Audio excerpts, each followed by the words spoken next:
All right, so we're going to try to go over a couple things. These burn down tubes first, I guess we can jump right into these. So this is going to be your left-hand one, which actually clears a little better right now. So Mike welded these up. He welded these AN fittings on the end, and they literally go on just like that. So that's going to go on there. You can see it sits flush down on there. I'll probably rivet these on and panel bond them on. And then the lines, of course, will go out this way. They'll screw right on. The lines I went over in the other video. Harper's out here this afternoon. Okay, so these lines, you can get these from TKM if you call TKM up. They're, basically same design as like a pull hose, but way better. So originally I was going to go with like a pull hose. But after talking to Darren up there, if you call it and ask for Darren, he's the one that helped me. Let him know you want the same thing that Courtney bought for his car, and he can set you right up. I think these are 1 1/4 inches.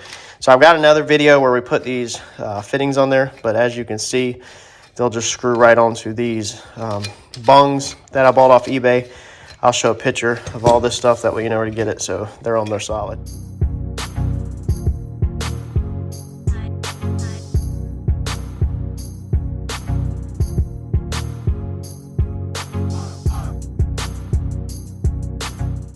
So that's going to go on your valve cover. That's going to go on there like that. So they'll screw on there, and then they'll go through the firewall. I still have not decided 100% what I'm doing with the firewall. I was looking at a couple screw-in bungs that basically I just drill a hole in the firewall and screw the bung in, and I don't have to do no cutting a square out, because originally I had this piece of aluminum we was going to weld bungs to and then put it back there. Now I'm thinking that I'll just drill holes in the firewall and bolt a bung in so that it could be a pass-through, basically a pass-through bulkhead connector. So that's going to be that. And yeah, like I'll do a video on actually installing these. That's Harper in the background. I apologize. I'll do a video on actually installing these to the valve covers for y'all if you have a Coyote. That's good.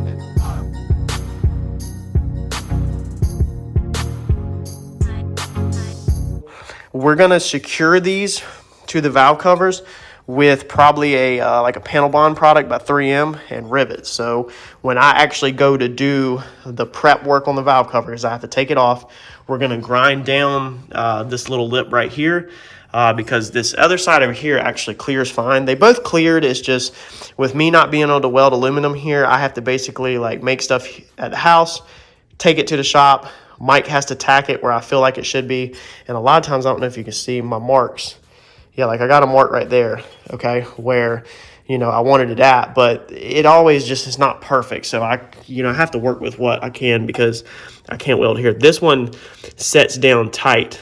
So basically that bung is inside the pipe, and that's what I was shooting for on the other side, but it didn't work out perfect like that. It's not a big deal. This is just plastic. I already had a plan ahead to just shave this down smooth before I attach these anyway. So we just have to shave one side. But then we're going to put basically panel bond on the back side of this to put it on the valve cover. I guess if you wanted to use silicone or something like that, you could. I'm in the collision industry, so I want to get a strong bond and want to make this basically close to permanent as you can, just like if you were welding these to an aluminum valve cover. So that's why I'm gonna use panel bond and rivets. So I've got to check with my local paint supplier and find out what like panel bond type product will secure aluminum to composite or plastic. But once I find that out, then I'll do all the information. It's just like on the front bumper where we showed in the video where I put aluminum tabs inside of a fiberglass bumper.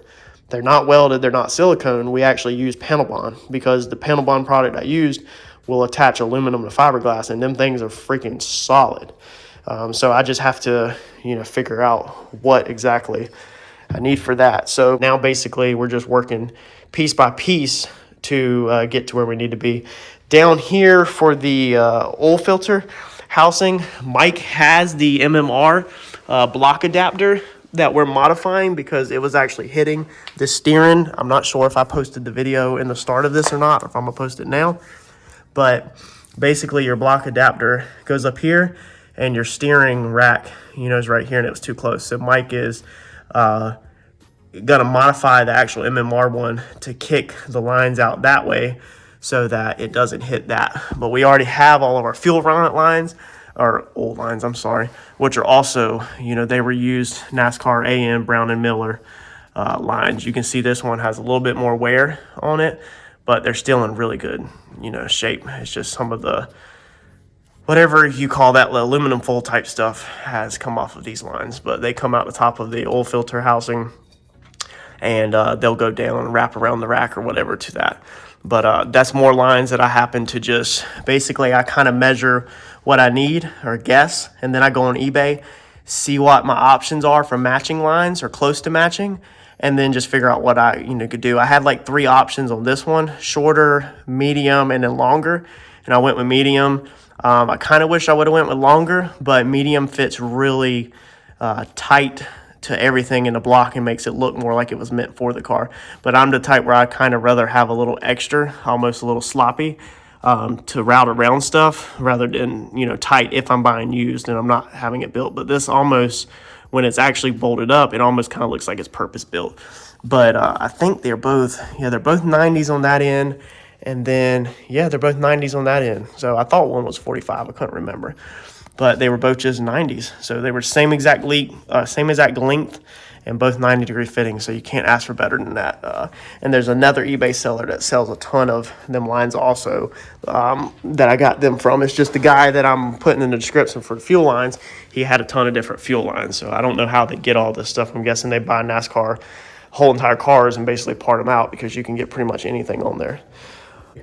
We got these fuel lines in off of eBay.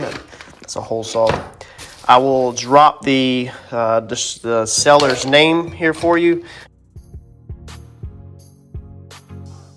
So these are basically used NASCAR lines. I paid, I think it was a little over $200 for these 4 lines, and they're pretty cool because not only are they Brown and Miller lines, but they have the banjo on the end of them. So the lines, they're really good quality. These ends are extremely tight. You can't even really turn them by hand. It was not extremely. I shouldn't say extremely. They're tight. As soon as you put a wrench on them, they easily turn.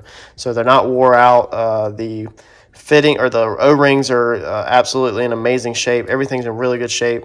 All your protective jackets are not messed up. A lot of this NASCAR stuff, they barely run this stuff, and then they take it off, and change everything out or retire it, whatever the case is. So a lot of the NASCAR stuff's in really good shape, and you can just type in on eBay, use NASCAR, or just type in the word NASCAR and then change your results to used, use NASCAR carbon fiber, use the NASCAR lines.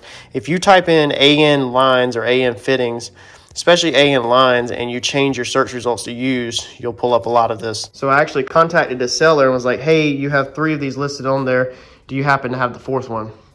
And he was like, I actually do. So I worked with him back and forth, and he actually was able to put me together an order where I could buy all 4, and he shipped them together instead of charging me shipping on 4 individual ones. So we had to work on figuring out these other fittings like this size right here. It's going to basically need a 90 to come off, or I'm going to need a line with a build on 90. I'm probably going to try to get a used line with a build on 90. This is a coolant line, but you can see it's just really, like there's not a ton of offset. So that's what works, where you use this banjo bolt and you can push this line up like this. And I still haven't bolted the fuel rails down. I'm gonna try to take care of that this weekend. But you should build a 90 off of this, I hope, and get over there. And then you have another coolant line on this side. Both of these are actually different. And I need to, go on eBay and look for some good condition used AN lines that I can start running my coolant lines. And I'm just not paying for new AN lines. I just, y'all know on this channel, I'm a DIY guy. I'm a budget guy. I'm gonna show y'all how to do this for cheap, and it's not gonna happen. So these things are they're good quality. You can see right there on the ends, they're nice and clean. The the O-rings are not tore up, nothing's messed up. And I don't know if they replaced the O-rings or if these are the original ones, but they're just in really good shape. All of the line is in good shape. The heat shield is in good shape. The zip ties are in good shape. Everything is just, really good. You can see right here on the end some scratches that are on the end of the fittings, but they're nothing not a big deal. I'm not a big fan of the blue. You know, it's not really, it doesn't fit my build 100%, but for the price that I paid, you know, compared to new ones, you can't beat it.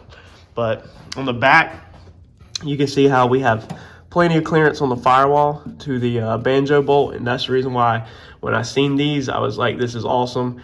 And Holley actually sends you, when you get these rails, they send you this little adapter. So they want this screwed into the end of the rail right here, and then this is an AN fitting. So that gives you an extra potential leak.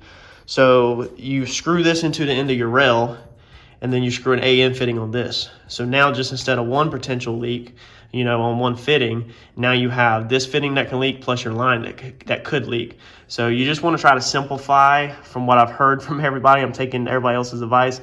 You want to try to simplify the system as you know, best as possible, so you don't have so many points of failure. So there will be inlet lines on both sides. There will basically be a line that comes from the back of the car up to a Y. I got to order the Y, and then it will branch up into the rails to feed both the rails. And then when it comes out of this side, they'll go back into a Y, which will go back this way to return to the back of the car. I'm taking all of this advice from TKM, who built my car, one of the guys that works there. He's the one that told me, you know, how to set this up. And it's actually the same guy, Eric, that I bought the fuel injectors from. So shout out, Eric, if you're watching this video. I really, really appreciate the deal that we worked on the injectors. You know, it definitely helped me out, and I greatly appreciate that. But I listened to him because originally I was going to do where the fuel line comes in, loops around, and goes back out, like a lot of people say.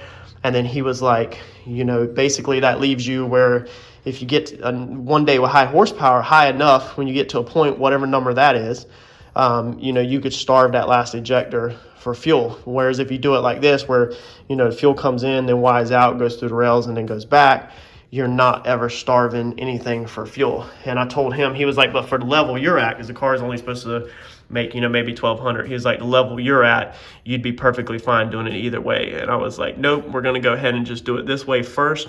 That way we only have to do it once, so that if I ever take this apart and, you know, want to go with a motor or build it for more horsepower, we don't have to redo the fuel system. At least all the lines will mostly be there, and the route that's needed to feed higher horsepower will mainly be there. So that's where we're at on the fuel lines. I just want to build these one piece at a time. Also, these were, I think, about $50 a piece. You know, it's about a little over $200 out the door. The seller was absolutely amazing. Again, I'll put his link, you know, or his info in here somewhere, either insert a picture or I'll put it in the description. So y'all can contact him. So he took all the listings and worked with me through Messenger and combined them so that I didn't get hit with shipping on 4 lines. He put them all in one box, boxed them up amazing, and sent them to me.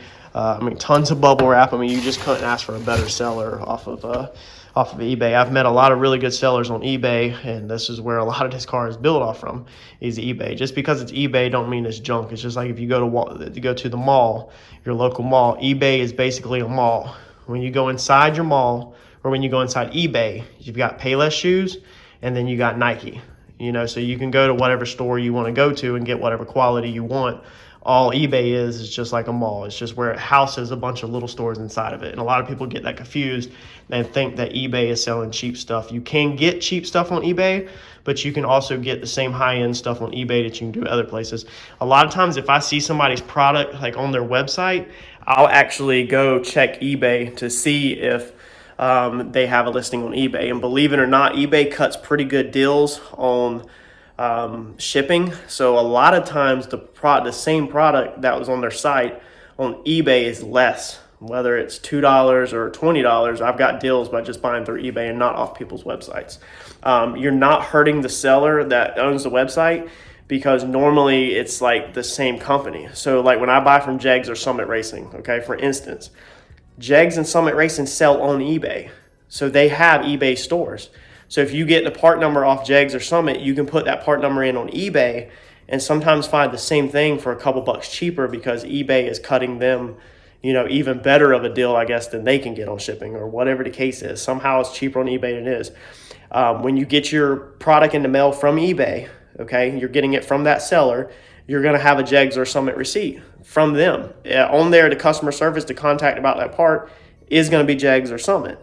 You're not contacting eBay. eBay is just a host of a bunch of sellers. That's all it is. So if you've been getting that confused, you need to really understand how eBay works. And I didn't mean to go down this rabbit hole. It just bothers me when people say that eBay's cheap stuff. You can get cheap Chinese stuff off eBay. Just like there's a dollar store or a Dollar Tree inside the mall. But that don't mean you have to shop at them stores. So that's that. That's going to be it. So like, comment, subscribe, share. Make sure you smash that notification button, because now that I'm done with the garage upgrade, and y'all seen tonight I'm dropping the upgrade video for the garage. You've seen all that. We are going to get back on this car and continue working forward on it. So hopefully more this weekend. I've had a ton of crazy crap going on at the shop this weekend.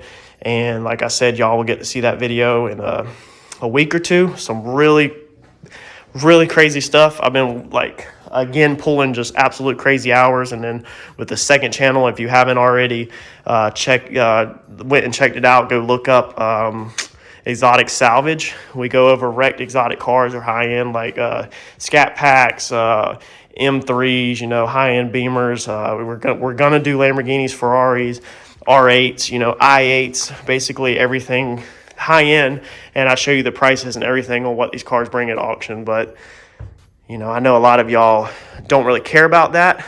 You're here for the race car stuff, but it's a 50-50 mix. So with the race car stuff comes the business side of it, and I'm gonna just try to give y'all all the information I can.